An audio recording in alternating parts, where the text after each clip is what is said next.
Oh, hello! The RobTop levels, everyone's favorite set of 22 levels, with each one being distinct in terms of gameplay and visual aesthetic, except the 9 that aren't.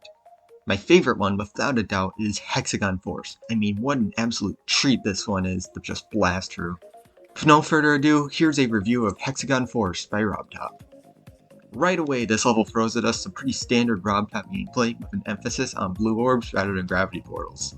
Clubstep did this, but there, it just felt like it was being done to make the level harder. Here, it's done to present a more varied style of gameplay than what we've seen before in RobTop levels. I specifically like this 1-2 boom part right here. Hexagon Force has some crazy orb sequences later on, so this acquaints the player with harder orb sequences. And the decoration is great too, with more air deco than we've ever seen from RobTop. Hexagon Force was the only new level for 1.8, so we switched between a lot of new styles. Before we do that though, pay attention to this 2x speed portal because it is very important. In the next part there's slopes? Slopes were probably a necessary addition at this point in the game. In this ship part, we see how slopes can be used to guide the player. In the ball part, we see how slopes are used to propel the player in the air. And in this cube section, we briefly see how jumping on slopes can cause some really interesting physics.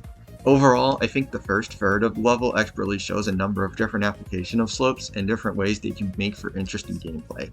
The next part of the level introduces the duel portal. The first duel section is amazing. Not only is it mesmerizing to watch, but it's also really fun to play. That is, if you know how to do it. A lot of people get stuck right here at 40%. But what I think Hexagon Force lacks in fakes and maze sections compared to Theory of Everything and Clubstep, it makes up for in having difficult to learn gameplay.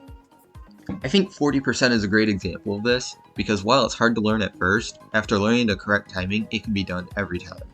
If I had to nitpick the level a bit, I would say that this entrance into the duel doesn't give the player enough time to get used to the way that the duel's physics work before dropping the player into gameplay. In other words, the introduction to the ship in Stereo Madness gives the player a wide open space to get used to the ship's physics. Fear of Everything gives a smaller, but still pretty open space to get used to the UFO's physics. Hexagon Force gives the player about a second before boom, gameplay.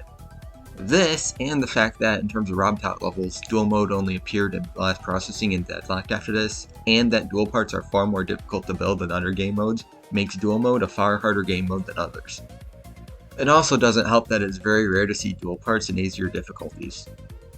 Anyways, the next part consists of a whopping 14 orb sequence. I don't know what it is about this, but I can't get enough of it. I wish this orb sequence went on forever. That leads into the next part, a single speed mini UFO part with quite uninteresting gameplay.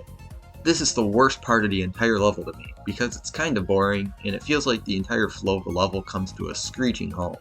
It doesn't even do anything interesting with slopes, so I'm pretty sure the only reason this part is in the level is so that this level can fill its UFO part quota. Have you noticed that every RobTop level inexplicably contains a random and out-of-place UFO part? Yeah, I think this is just more of that. Also, did you notice that the entire level since the first ship has been in 2x speed? Even worse is that the very next part until 91% is back in 2x speed, so if it wasn't for this stupid UFO part, the entire level from 11 to 91% would be in 2x speed. 2x speed also happens to be my favorite speed portal in GD, so this level is so close to being perfect. The next part is very short, but also one of the most challenging, where you have to flip gravity as the ball twice while the dual ball is in the air. I like how unexpected this part is, especially after a fairly tame UFO part. The part after that once again comes up with an interesting application of slopes in terms of gameplay.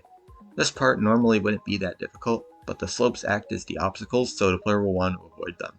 The part after that acts like a combination of the slope physics of the cube part before the first duel, and the orb sequences of the cube part after the first duel. And we have another winner on our hands because this part is so much fun. 10 out of 10. The last part is the first slow speed part in a RobTop level. It isn't fun like the other parts of the level, but it fits the song, so whatever, I won't complain. And that's Hexagon Force, and you heard me, it's my favorite RobTop level. It has the best gameplay of any RobTop level, bar none. The decoration is pretty good. As I mentioned, Hexagon Force isn't perfect, but there really aren't that many other contenders for the title of best RobTop level.